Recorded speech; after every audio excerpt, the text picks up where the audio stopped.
What's up, y'all? Welcome back to another episode of All Right, Let's Talk About It. My name is Savannah. I am your host. I do film reviews and film industry commentary. Happy New Year! Oh my goodness, it's the first full review of 2024. I know it's been a minute. I think the last full review I did for you guys was Wonka. I definitely saw a bunch of movies over the time, but I just had to take kind of a little just break. And I think just enjoy movies. I don't get to do that very often because for me, this has become kind of a business in a sense, in a way. It feels like a job, but I enjoy it so much. So it doesn't feel like work sometimes, but it is work. But I think I just wanted to enjoy a Christmas break as best as I can as an adult. And so for me, that meant not recording anything. I did do TikTok reviews, and for movies that I did TikTok reviews for, I did post those to YouTube and Instagram, so you can go and check those out. But I am going to do maybe one or two like retroactive reviews because I feel like there's so much more to talk about. Definitely want to talk about The Color Purple, not just the movie itself, but also how it's doing at the box office. I feel like that is something huge to talk about that can tie into just 2023 as a whole. But oh my goodness, I saw 104 movies in 2023. That includes movies I saw in theaters and streaming. That includes, I think, 2 movies that were re-releases. I saw The Birds and Hunger Games in theaters, so I counted those as well. I did see one movie twice, Jesus Revolution, but I didn't count that twice. And now I'm looking forward to what the new year has to bring. I've already seen my first movie for the year, and then the ball just gets rolling after that. It's almost nonstop. So I saw Night Swim last night. It's the first movie out the gate, the first major movie out the gate for 2024. It's a horror movie. Let's talk about it.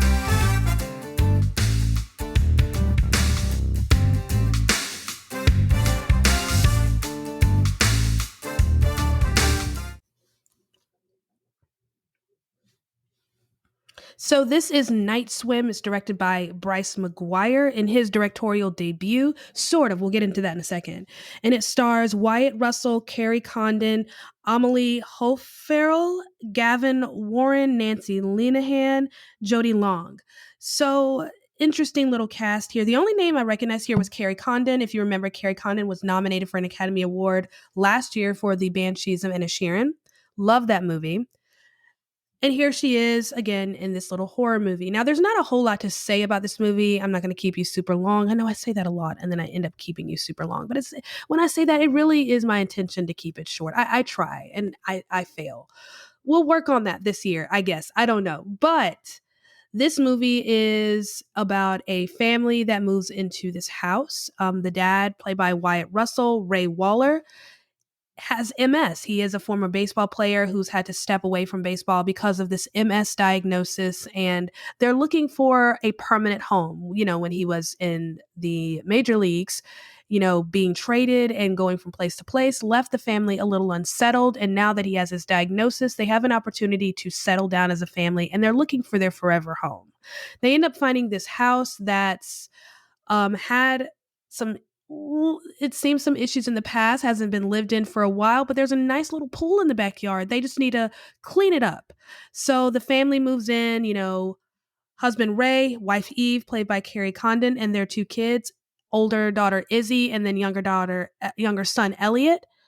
And everything seems to be going good. He's doing water therapy in the pool, and he seems to be making an incredible recovery. Like it seems like the water therapy is really working for him, and we find out later in the movie why. It turns out this pool isn't quite what it seems. It's there's something wrong with it.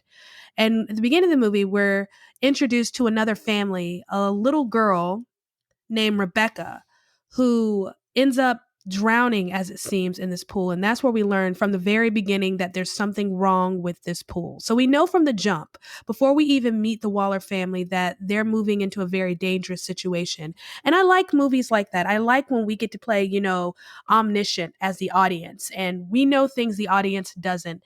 You know, sometimes it's fun to kind of follow the audience along, and we learn things as they learn things, and we get those bits of surprise. But sometimes it's fun to be in the know, and you can't warn the family when something's about to happen. So I think having that foreknowledge that there's something wrong with this pool, it leaves us feeling a little anxious anytime anyone in the family stepped in the pool, or when they had a pool party, anyone was in the pool. There was this feeling of anxiety that just kind of stirs when you're watching the movie. The movie is not terribly scary. I think anxious is a good word. I did have moments of jump that were just okay. The movie's very basic. It's not reinventing the horror wheel. It's not doing anything spectacular or new. It doesn't add anything to the genre. It doesn't take anything away. This movie is just very, very basic, but I think it's entertaining enough on its own. This is where I say I think we're just going to keep it short because there's really not much to say about this. The character development is just very middle of the line. We learn enough to know that this father is sick. That seems to be the most important detail. We don't really need to know much about the kids. We don't really get to know much about the wife other than she's juggling this diagnosis with her husband and also trying to make things, stable for her two younger children. We also learn there's a bit of a tense relationship between the son and the father. The father seems to have these expectations. He's a little hard on him. He seems to favor his daughter over his son. And I hate that the movie doesn't explore this more. I felt like there was a lot to that relationship that we just did not get to explore. So there was a lot that was just left on the table in terms of character development because so much of the focus was on him being sick and his relationship with the relationship between his illness and the water. So there was just a lot that was just left on the table. I really wish they had explored that more. I felt like there was more of a story there. It could have added to a bit of the tension within the family. Things were just a little too neat with the family. Other than that, just a normal daughter who seems to want to try out for the swim team. That we're introduced that very beginning where she's at school and she gets a flyer for the JV Christian Swim Club, but we never see her actually try out. The only reason she's given this flyer is to introduce us to a boyfriend that we never really get to know. And, well, a soon to be boyfriend. And that's about it. So there are a lot of things that they do that they put out there that they never really flesh out. And that was a bit frustrating. But for the most part, I love the way this movie builds tension and anxiety. That part for me was fun. So the movie is what it is. I don't know if you're a horror fan. I feel like it depends on where you're at on the spectrum of horror as to whether or not you'll enjoy this. If you're someone who likes minimal horror, you might get a kick out of this. But if you're like an expert, you live, eat, breathe scary movies, I don't think you're going to like this at all.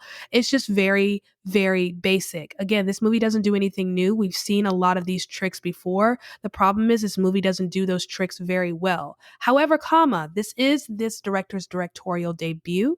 And I am going to trust the process here. And by the process, I mean Blumhouse's investment in this particular individual. So he's directed this movie, which isn't terrible. I think it's a valiant effort. There's potential here. I can see the potential between the lines, if that makes sense.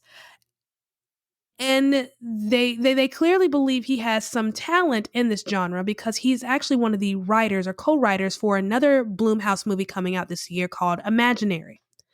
Definitely looking forward to that one. That one looks creepy. And I'm anxious to see what comes next for him. I think if he's given just a little more time to grow, blossom, bloom, what have you, they're going to invest more in him. So I'm crossing my fingers and kind of hoping this movie makes some money this weekend because I want to see more from this director. I can see the potential.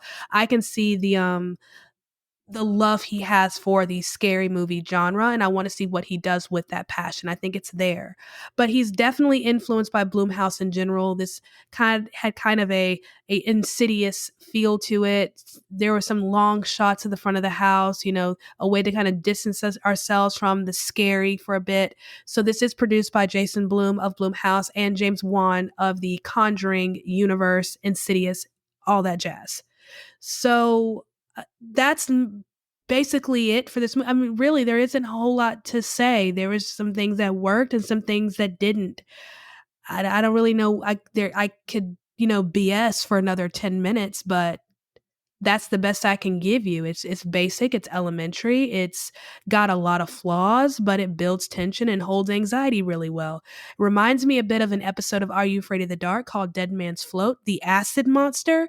For those of you who are a bit older and you remember, you can watch this episode on Paramount Plus. But it's the episode where they find a hidden pool in the school and there's a swim team that has to travel like an hour away to go and swim. But hey, now we don't have to anymore because this school actually has a pool. They didn't know that. So turns out there's this water demon of some kind in the pool because the pool was built over, an ancient burial ground, typical 90s kind of 80s uh, lore. You had a lot of movies that were like that, where there was some ancient Indian burial ground. And the acid demons, for those of you who've seen the episode, you know what I mean by that. That he has to pour this kind of solution into the water in order for them to see this invisible demon, because the demon, for whatever reason, is made of acid. Interesting. It also reminded me a bit of Amityville Horror because, again, this is about the father's relationship between that illness and the water, and we see how the water changes him and transforms him. There's a bit of possession in it. So I can definitely see the James Wan influence and inspiration here, but it definitely reminded me a bit of Amityville Horror, but not as tragic. So valiant first effort, A for effort, I definitely give it that. The movie is not perfect. It's not even that good, but hey, I was entertained. I'll give it that. But I definitely want to see more from this director. So thumbs up, my guy. Can't wait to see what you do in the future.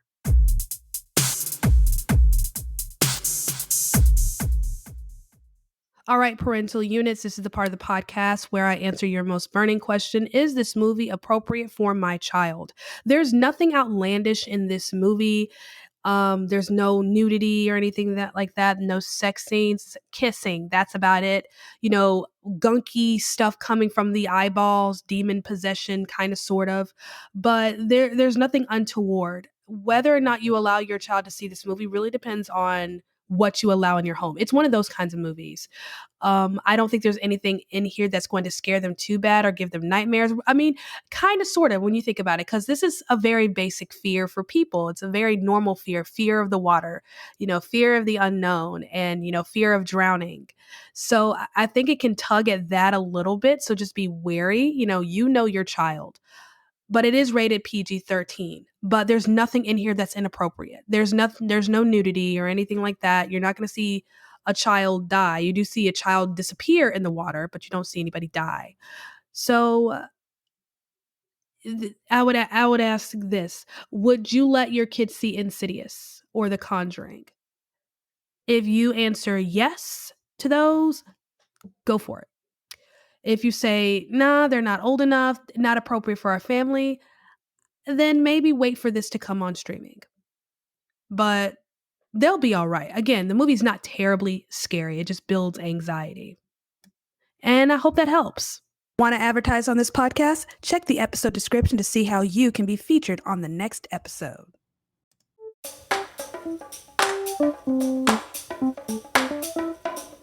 Thank you for listening to me rant and rave about yet another movie. So that was Night Swim, directed by Bryce McGuire. Just to sum it all up, it's elementary, it's basic, it doesn't do anything new, it doesn't add to the genre, it doesn't take away, but I liked how the movie builds and keeps tension, but ultimately it's a very kind of movie. It's not that scary, but I enjoyed the effort, and I look forward to what this director does in the future. I think there's definite potential here, someone to watch out for. So what's coming up? Y'all, it's a heavy week next week, not just in terms of me watching movies, but just like in general. So this is award season, correct? So we have the Golden Globes on Sunday. So expect a recap episode from me on Monday. I'm probably going to post, I think today, my final predictions for the Golden Globes, for the film awards, because I don't care about television. So my final predictions, I'm going to post that today. It's going to be on TikTok, Instagram, and YouTube. What else, y'all? What else? So in terms of awards, there are a lot of nominations that are coming out right after the Golden Globes. A lot of the Guild Awards, because again, this is award season, so you're getting a lot of different nominations coming out. A lot of the critics associations posting their nominations and their winners. The BAFTAs just released their long list, so you can see where they're narrowing down what those nominations are going to look like. And then next week, so we have the SAG nominations on the 10th. So I'm going to try and go in order of date. So you have the Golden Globe Awards on the 7th, and then on January 9th, you have the Art Directors Guild nominations. On the 10th, you have the Directors Guild nominations and the SAG nominations.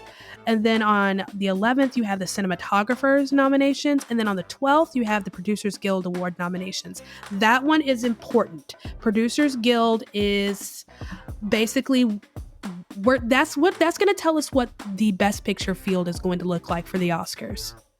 essentially. That's going to be the tell here.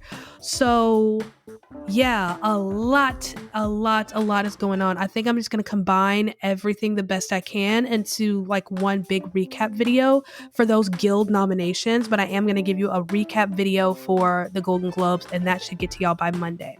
So what happens after all these nominations? So I am seeing an AMC Screen Unseen on Monday night. So that's Monday the 8th. I'm pretty sure it's Argyle. It's a 2-hour, 18-minute long PG-13 movie. Argyle, last time I looked, was like 2 hours and 19 minutes. If it's not Argyle, it might be The Book of Clarence. But The Book of Clarence also comes out next week. And I am seeing that Thursday afternoon. And then Thursday evening, I'm seeing Mean Girls, the musical. So that'll be a fun day. Very polar opposite films. And can't wait to talk about them, especially The Book of Clarence. People have a lot of pre-opinions, I would say, and I understand. I am a Christian, so I understand how disrespectful it feels, and I can definitely empathize with that. But I want to give an honest take, an honest review, and answer a lot of the questions that people have. So that is my plan, is to just be objective and truthful. So that's what's coming up. And then I got a lot of different movies that I'm hoping to see in the month of January. ISS with Ariana DeBose, a beautiful disaster sequel. I didn't even know about this until like a week ago. Beautiful Wedding. So Cole Sprouse will be in this one as well. Or Dylan Sprouse. One of the Sprouse brothers is going to be in it. So he'll be present. Who else? Zone of Interest is supposed to go wide this month. And that is like the last like Oscar contender I need to watch. That one and All of Us Strangers, but I really want to see Zone of Interest because that one is making a lot of Best Picture lists. So, and then we go into February, and February is going to be weird because Mardi Gras. And I have and Mardi Gras is earlier this year than normal. It's like mid-February instead of the end of February. But hey, tomorrow is the 6th, which means it's the first day of Mardi Gras season, which means king cake. Oh my goodness, can you hear the excitement in my voice? I'm so excited. I can't wait. Oh my goodness. I love Mardi Gras time. I love the colors. I love the beads. I love king cake. I love the parades. Oh, it's going to be so much fun. I'm looking forward to it. All of it. And of course, all of awards season. I can't wait to talk about all the different nominations. Can't wait to talk about the Globes. The Oscar nominations come out, I think, this month or next month. Can't remember. Again, I have it on my calendar. I'm one of those people. Do not judge me. I can hear your judgment. Oscar nominations come out Tuesday, January 23rd. So, yeah. It's going to be a busy month. Can't wait to talk about all the things. I hope you're having an amazing week. Hope you have a great weekend. Happy freaking New Year. What are your resolutions? What are your goals? Let me know in a comment section somewhere what your goals, resolutions, what are you wanting, what are you hoping for this year? What are you praying for this year? What are you wanting to be different than last year? I just want to be honestly, the number one thing I really want is just to have a sense of style. I don't have one. I want to wear more colors instead of, black, and shades of blues and shades of grays. And I want to wear less hoodie, and I want to wear my hat less. I wear a hat all the time.